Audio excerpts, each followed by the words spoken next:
મહેસાણાના ઊંઝા મહેસાણા હાઈવે ઉપર અકસ્માતમાં મહિલા પોલીસકર્મીનું મોત। 2 દિવસ અગાઉ મોટી દાઉ નજીક પોલીસકર્મીઓનો અકસ્માત થયો હતો। સારવાર દરમિયાન મહિલા પોલીસકર્મીનું મોત થયું। પોલીસ સ્ટેશનથી ફરજ બજાવી રહેલા ઊંઝા પોલીસ સ્ટેશનથી ફરજ બજાવી મહેસાણા પરત આવતા સમયે અજાણ્યા વાહન ચાલકે બાઇક સવાર પોલીસકર્મીને ટક્કર મારી હતી, જેમાં હેમરેજ થતા ખાનગી હોસ્પિટલમાં સારવાર અર્થે ખસેડાયા હતા। મનીષા મકવાણા નામની આ મહિલા પોલીસકર્મીના મોતથી પોલીસ બેડામાં શોકની લાગણી પ્રસરી ગઈ।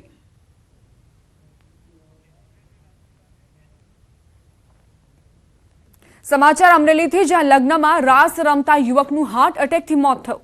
રાજુલામાં મોડી રાત્રે 24 વર્ષીય યુવકને હાર્ટ એટેક આવ્યો। પાવન પટેલ નામનો યુવક રાસ રમી રહ્યો હતો તે સમય ઢળી પડ્યો, જે બાદ હોસ્પિટલ ખસેડાતા ડોક્ટરોએ તેને મૃત જાહેર કર્યો। મૃતક પાવન પટેલ અમદાવાદમાં એન્જિનિયરિંગનો અભ્યાસ કરતો હતો અને આ યુવાને પોતાનો જીવ ગુમાવી દીધો છે। છેલ્લા ઘણા સમયથી હાર્ટ એટેકના કિસ્સાઓ વધ્યા છે અને એવામાં વધુ એક યુવાને જીવ ગુમાવ્યો છે હાર્ટ એટેકના કારણે। લગ્ન પ્રસંગમાં રાસનું આયોજન કરવામાં આવ્યું અને તે દરમિયાન 24 વર્ષીય યુવાને જીવ ગુમાવ્યો।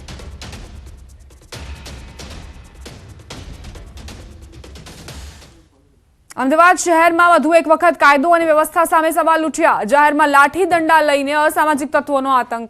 ઈસનપુર રસ્તા પર અસામાજિક તત્વોના આતંકનો વિડીયો વાયરલ થયો।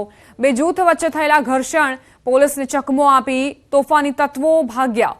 બે જૂથ વચ્ચે થયેલી બબાલમાં લાકડીઓથી મારામારી દરમિયાન પોલીસ પહોંચી પણ અસામાજિક તત્વોને પકડી ન શકી।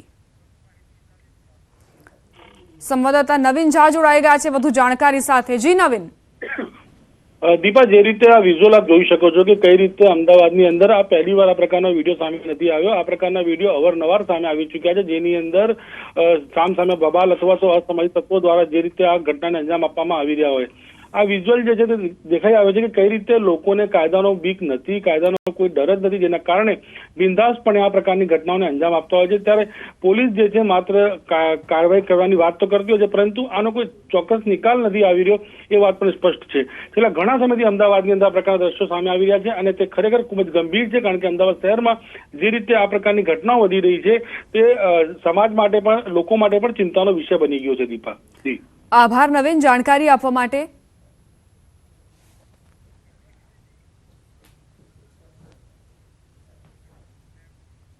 ગાડી સાઈડમાં ચલાવવાની બાબતમાં હત્યાની ઘટનાને અંજામ અપાવ।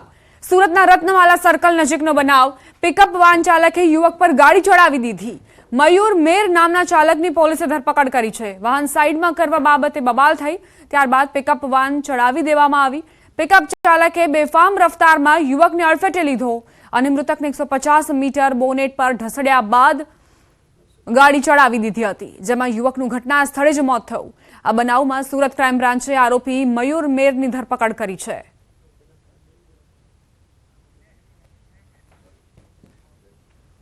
અમદાવાદમાં ગત મોડી સાંજે નહેરુનગર પાસે થયેલ ફાયરિંગમાં વેપારીનું મોત થયું। બે અજાણ્યા શખ્સો બાઇક પર આવ્યા અને એક શખ્સે નીચે ઉતરી એક રાઉન્ડ ફાયરિંગ કર્યું, જેમાં એક વ્યક્તિ ગંભીર રીતે ઇજાગ્રસ્ત થયો।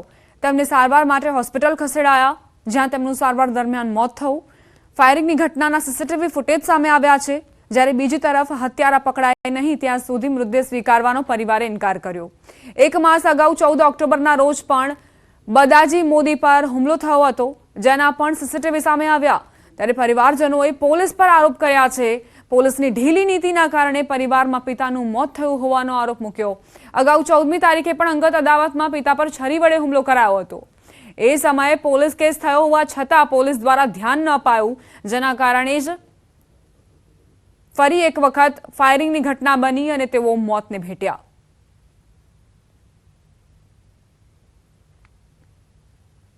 કાલે સાંજે 8 વાગે હું અને મારા પપ્પા બેઠા હતા, પછી માણસો બધા આયા, 2 જણા ખુરશીમાં હું બેઠો, પપ્પા બેઠો હતો, હું બાજુમાં બેઠો હતો। પછી પેલા 2 માણસો આયા, મોઢું બાંધીને આયા, પછી સીધા પપ્પાને ગન લઈને આવે ને પછી સીધી ગન લઈને અહીંયા મારી જાય છે પપ્પાને। પછી પેલા લોકો ભાગી જાય છે, અમારા માણસો પાછળ દોડે છે પકડવા માટે, પણ એક જણ બાઇક ચાલુ રાખે છે, 2 જણા પાછળ બેસીને ભાગી જાય છે। અમારા માણસો પાછળ દોડ્યા પણ એ હાથમાં આવ્યા। અગાઉ થયો હતો, એ 14 તારીખે બનાવ બન્યો હતો, એ મહિનો ઉપર થઈ ગયો છે, પણ અમને સાહેબે કીધું હતું કે તમારા કાર્યવાહી અમે કરીએ છીએ, તપાસ કરીએ છીએ, પણ હજી કે થઈ નથી કાર્યવાહી. તો આ પહેલાં કાર્યવાહી થઈ ગઈ હોત તો આ બીજી વાર હમણાં આ બનાવ ના બનત. પોલીસ પ્રશાસને 14 તારીખે જે હુમલો થયો એના પછી અગર ત્વરિત પગલાં લીધા હોત અને આરોપીઓને સળિયા પાછળ ધકેલી દીધા હોત તો આજે કાકા બેઠા હોત અને બીજી વાર આવી હિંમત ના કરત. એટલે પ્રશાસનને મારી નમ્ર વિનંતી છે કે જલ્દીથી જલ્દી આરોપીઓની ધરપકડ કરી જેલના સળિયા પાછળ મોકલે અને પીડિત પરિવારને ન્યાય અપાવે. અમદાવાદમાં ચેઇન સ્નેચિંગનો બનાવ બન્યો. સીસીટીવીમાં આખી ઘટના કેદ થઈ. પોશ વિસ્તાર એવા જોધપુરમાં ચેઇન સ્નેચિંગની ઘટના બની હતી. ચાલવા નીકળેલા દંપતીના ગળામાંથી ચેઇન સ્નેચિંગ કરી આરોપીઓ ફરાર થયા. એક્ટિવા પર આવેલા આરોપીઓએ ઘટનાને અંજામ આપ્યો હતો.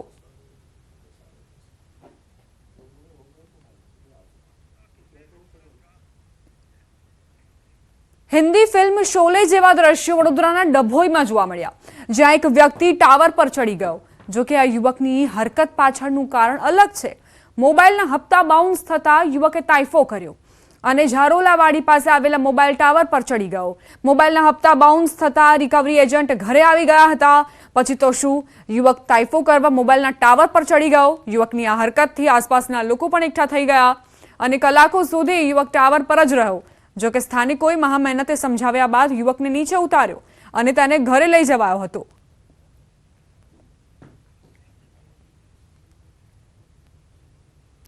સુરત જિલ્લામાંથી પસાર થતા નેશનલ હાઈવે નંબર 48 પર ટ્રાફિક જામની સ્થિતિ. ટ્રાફિક જામના આકાશી દ્રશ્યો સામે આવ્યા. અમદાવાદ મુંબઈ નેશનલ હાઈવે પર મોટી નરોલી ગામ પાસે 12 થી 15 કિલોમીટર લાંબો ટ્રાફિક જામ સર્જાયો. છેલ્લા 12 કલાકથી ટ્રાફિક જામ સર્જાતા વાહન ચાલકો પરેશાન. નેશનલ હાઈવે પર કીમ નદીના ઓવરબ્રિજની મેન્ટેનન્સ કામગીરીને લઈને ટ્રાફિક જામની સ્થિતિ. નેશનલ હાઈવે વિભાગની કામગીરીને કારણે વાહન ચાલકો અટવાયા. વાહનો રોંગ સાઈડમાં ન ઘૂસે તે માટે દરેક કટ પર પોલીસ તૈનાત છે.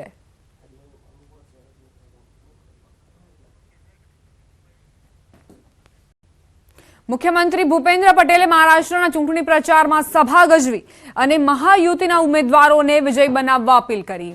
અંધેરી પૂર્વ અને ઘાટકોપર ખાતે સભા યોજી સીએમએ કહ્યું કે પીએમ મોદીએ દેશને ગૌરવ અપાવ્યું છે અને નાના માણસથી લઈ મધ્યમ વર્ગ સુધી યોજનાઓ બનાવી છે. દરેકના ઘર ઘર સુધી યોજનાઓ પહોંચી અને તેનો લાભ સામાન્ય પરિવારને મળ્યો છે. આયુષ્માન કાર્ડ આજે હેલ્થ ક્ષેત્રમાં સૌથી મોટી યોજના બની છે. પીએમ મોદીના કામના કારણે આજે દેશે પ્રગતિ કરી છે, એમ પણ તેમણે ઉમેર્યું.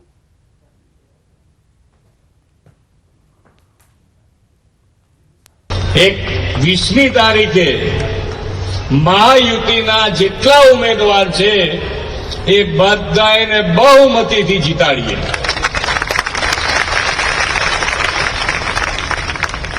અહીંના ઉમેદવાર તો પરાગભાઈને તમે બધા જીતાડશો જ, પણ આપણે અહીંયા આગળ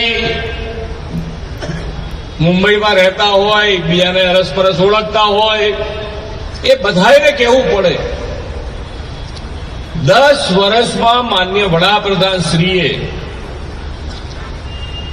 આપણા દેશને જે ગૌરવ અપાયું છે એ આપણા બધાને ઘેર બેઠા અનુભૂતિ થઈ છે. અને એટલે જ આજે જુઓ દેશ અને દુનિયા બધા જ ભારત દેશ અને ભારત દેશના વડાપ્રધાન સામે બધાની